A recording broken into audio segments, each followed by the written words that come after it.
महर्षि अगस्त्य से भेंट का अवसर किसी सौभाग्य से कम नहीं है। जब वो तेरे सामने आए ना, तो तू उन्हें दंडवत प्रणाम करना। तब तक भूमि से मत उठना जब तक वो तुझे आशीर्वाद ना दे दे।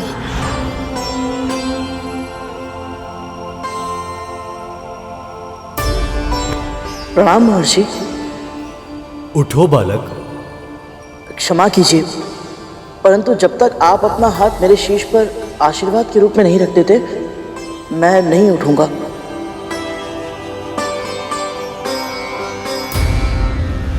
इस दासी ने तुझ पर हाथ उठाया कद्रू, और तुमने इसको तन तक नहीं दिया। ऐसे नियंत्रित करी तुम इस विंता और उसके पुत्र को। मैं मानती हूं कद्रू कि क्रोध ना करके तुम अपनी जीवित पुत्रिका के व्रत को व्यर्थ नहीं करना चाहती, क्योंकि तुम्हारे पास ये अंतिम उपाय है अपने पुत्रों के प्राण बचाने का। पर यदि तुम इन दोनों को उनकी मर्यादा नहीं सिखाओगी तो देखना कद्रू, ये दासी एक दिन तुम्हारे शीश पर बैठकर राज करेगी और तुम सिर्फ चुपचाप देखने के सिवाय कुछ नहीं कर पाओगी। ये स्वयं तुम्हें थप्पड़ मार सकती है, तो कल्पना करो कि भविष्य में वो अपने विशाल विकट पक्षी से क्या क्या करवाएगी। तुम हंस रही हो कद्रू? स्वर्ग में तुम्हें बहुत अच्छी नींद आती होगी ना दीदी। तुम्हें स्वप्न देखने की इतनी लत लग चुकी है कि तुम दिन में भी स्वप्न देखने लगी हो। एक तो दिवा स्वप्न, ऊपर से इतना आनंददायक। हंसू नहीं तो क्या करूं?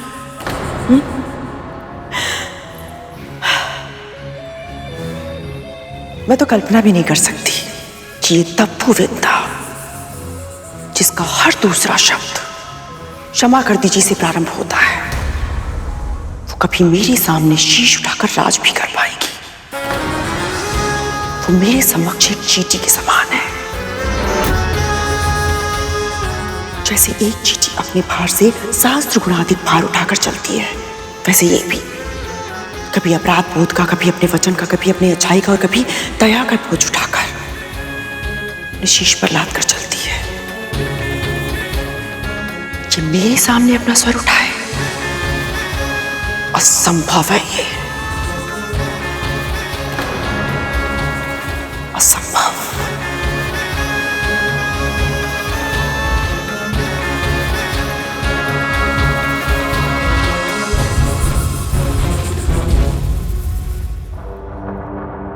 सही कहा तुमने कद्रू। ये विंता एक चींटी जैसी ही है, पर किसी चींटी को सताना, उसे मारना, ये बहुत बड़ा महापाप होता है, जिसका तुम्हें आभास भी नहीं है कद्रू। कद्रू कद्रू, बहुत बहुत धन्यवाद ऐसा उपाय देने के लिए। अब देखना कद्रू, ये छोटी सी चींटी ही तुम्हारे इतने बड़े व्रत को कैसे भंग करती है। बड़े ही हठी बालक हो तुम। आपसे हट करने की धृष्टता तो मैं स्वप्न में भी नहीं कर सकता। ये तो मेरी माँ की आज्ञा है गुरुदेव। उनकी आज्ञा का उल्लंघन मैं कभी नहीं कर सकता। गुरुर् ब्रह्मा गुरुर् विष्णु गुरुर्देवो महेश्वर गुरु साक्षात परब्रह्म तस्मै श्री गुरुवे नमः। जिन गुरु के आगे त्रिदेव भी सम्मान से शीश झुकाते हैं, तुम उन्हीं गुरु की आज्ञा से अधिक अपनी माँ की आज्ञा को महत्व दे रहे हो। श्री गंगा जी के समान कोई और तीर्थ नहीं, श्री विष्णु के समान कोई और प्रभु नहीं, शिव के समान कोई पूज्य नहीं और मां के समान कोई और गुरु नहीं। आप मेरे समानीय है गुरुदेव, परंतु संसार में मां का स्थान कोई और कैसे ले सकता है भला? आप ही बताइए। तुम्हारी मां ने तुम्हें उत्तम शिक्षा दी है गरुड़।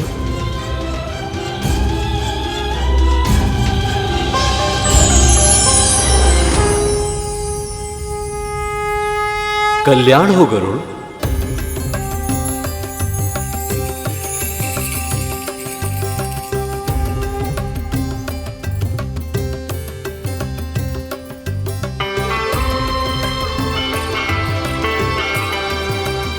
महर्षि, आप मुझे पहचानते हैं?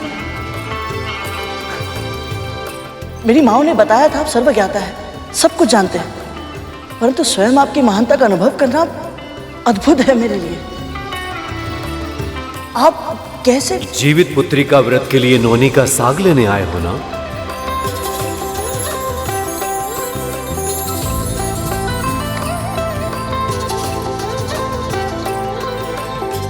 ये रहा,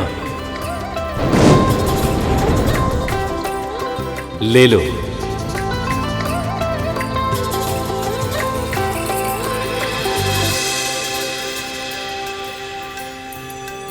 आपका बहुत बहुत धन्यवाद।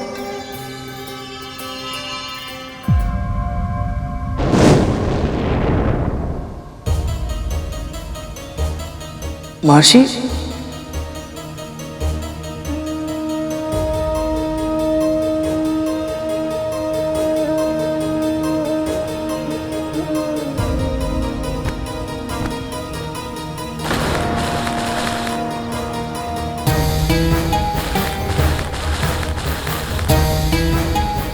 महर्षि, सही टोकरी पहचान लो और नोनी का साग लेकर जाओ।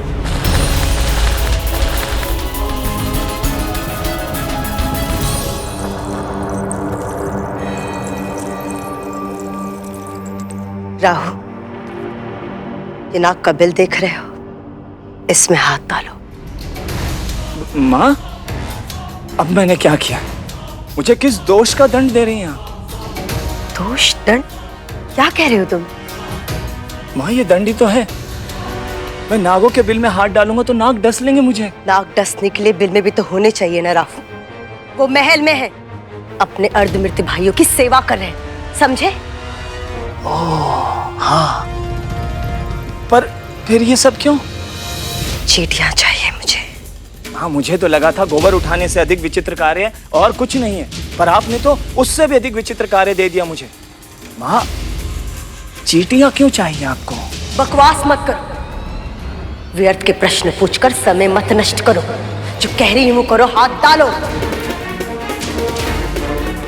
आप कह रही हैं तो, पर माँ,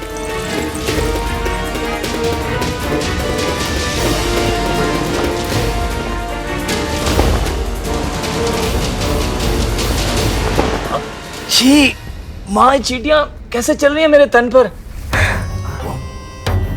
माँ, ये चींटियां तो काट रही हैं। यही तो उनकी सुंदरता है, किसी भी सतह पर चलने लगती है, बिना किसी स्वर के और बिना किसी का ध्यान आकर्षित किए। चुपचाप शीघ्र करो राहु।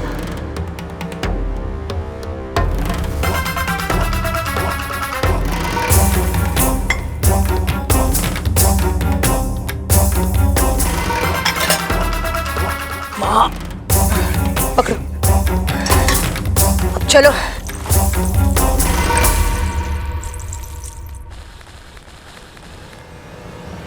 ये कैसा खेल है? महर्षि ने तो पूरी तरह से भ्रमित कर दिया।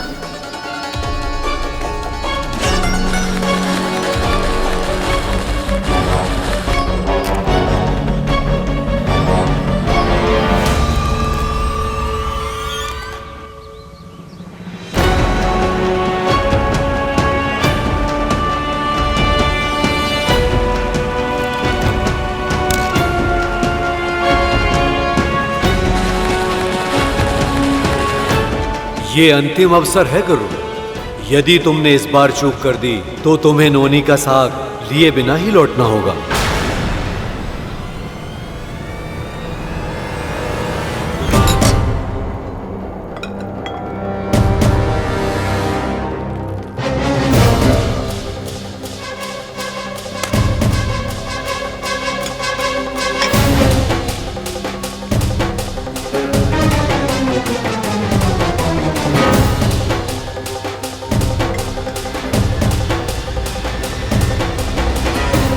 माता कद्रू के कक्ष में एक गुड़ का टुकड़ा क्यों फेंका है माँ ने?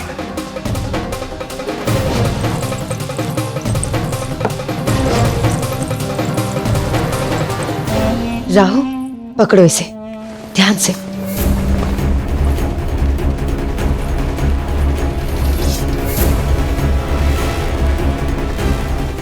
अच्छा, अब समझा।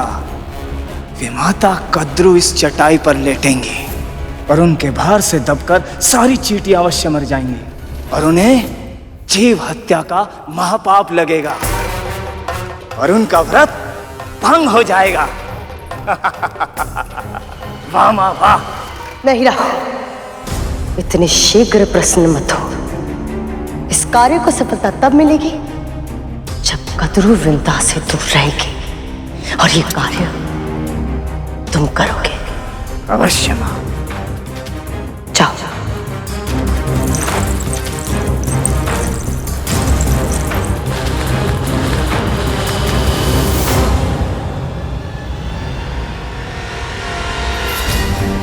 सूर्यदेव भी अब किसी भी क्षण अस्त हो जाएंगे। क्या करूं मैं? गहरी श्वास ले गरुड़। अन्य सभी चिंताओं को अपने मस्तिष्क से निकाल दे। केवल वर्तमान में जो कार्य करना है ना, उस पर ध्यान केंद्रित कर।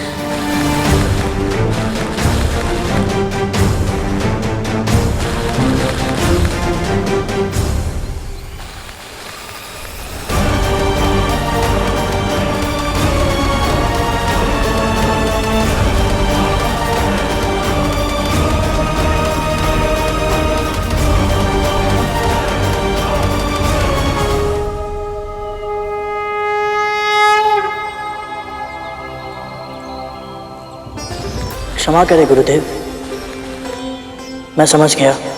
जब तक आप मुझे सिखाएंगे नहीं, मैं सही टोकरी चुनने में असमर्थ हूं। अच्छा शिष्य बनने के लिए उस व्यक्ति को सबसे पहले ये स्वीकार करना चाहिए कि उसे इस विषय का ज्ञान नहीं है और उसे सीखने की आवश्यकता है। व्यक्ति में विनय का गुण हो तभी वो ज्ञान प्राप्त कर सकता है। अब तुमने अपनी अज्ञानता को स्वीकार कर लिया है, तो मैं तुम्हें वो सभी विद्याएं जिनका ज्ञान मुझे है, वो सब अवश्य तुम्हें सिखाऊंगा। किंतु अभी ये लो, ये नौनी का साग अपनी मां के लिए ले जाओ।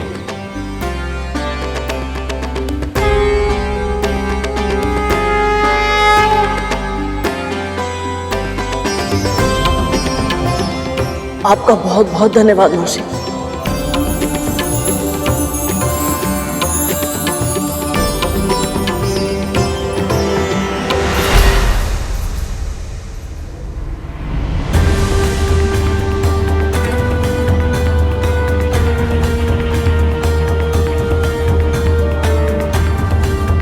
तुम गुरु से तब तक कुछ प्राप्त नहीं कर सकते जब तक कि तुम गुरु दक्षिणा न चुका दो।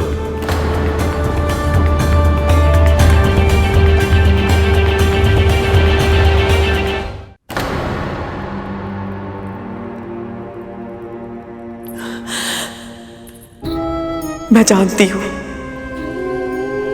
आज तुम सब बहुत कष्ट में हो। जीवन के लिए इतना संघर्ष करना होगा, कभी सोचा भी नहीं होगा तुम सबने।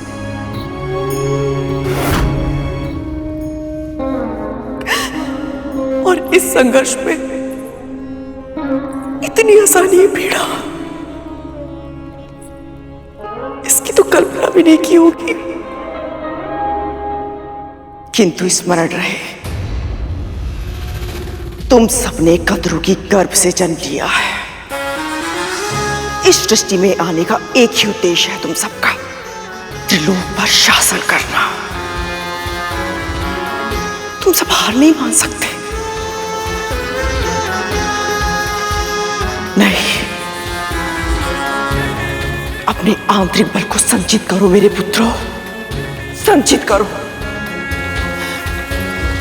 शीघ्र ही मेरा व्रत पूरा हो जाएगा, तुम सब फिर से जी उठोगे। बस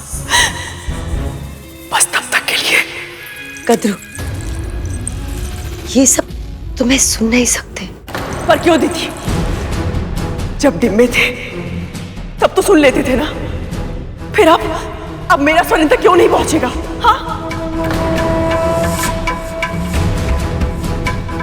मैं जानती हूं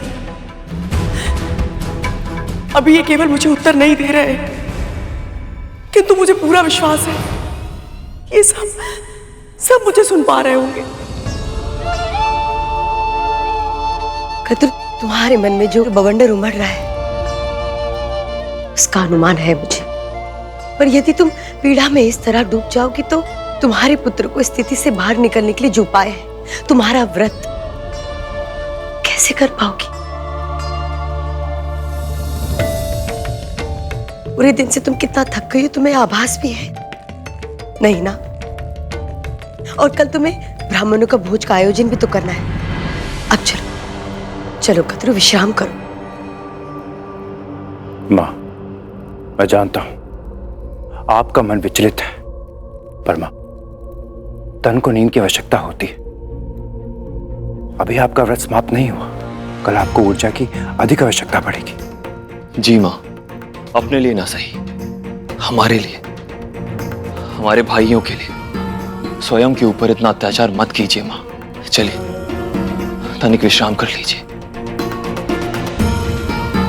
चलिए माँ।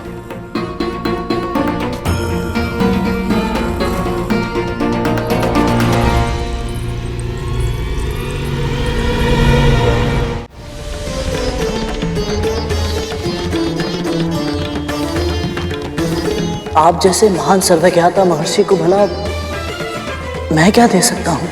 कुछ अधिक नहीं, बस वो दे दो जो एक पक्षी को सबसे अधिक प्रिय होता है। एक पक्षी को सबसे अधिक प्रिय तो उसके पंख होते हैं।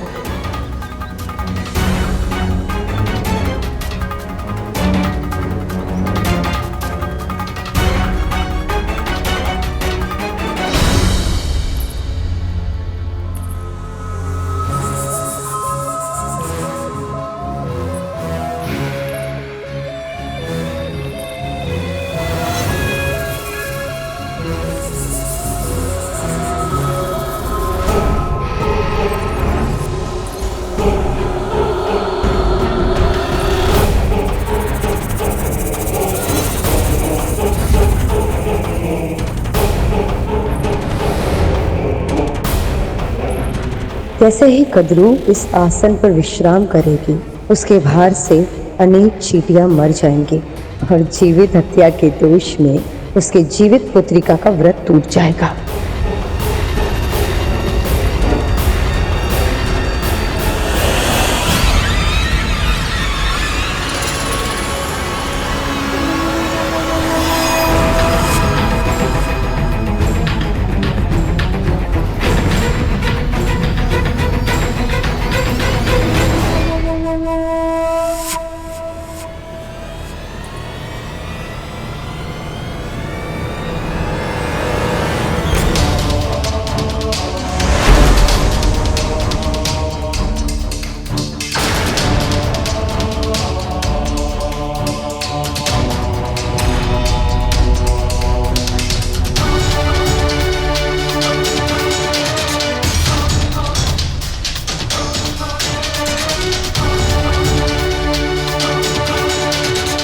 क्षमा करें महर्षि, परंतु आपकी इस आज्ञा का पालन करने में मैं असमर्थ हूं।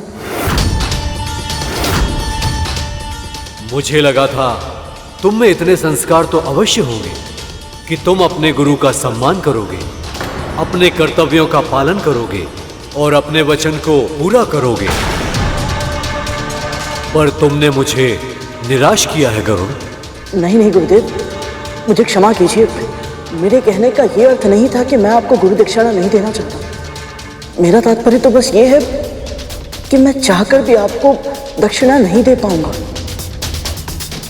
मेरे ये पंख बहुत शक्तिशाली है गुरुदेव। कोई भी साधारण तलवार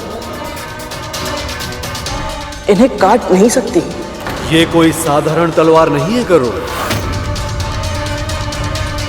जहां इच्छा होती है वहां साधन अपने आप उत्पन्न हो जाते हैं गरुड़। इस संसार में ऐसी कोई वस्तु नहीं जिसके सामने इस तलवार की धार हार जाए।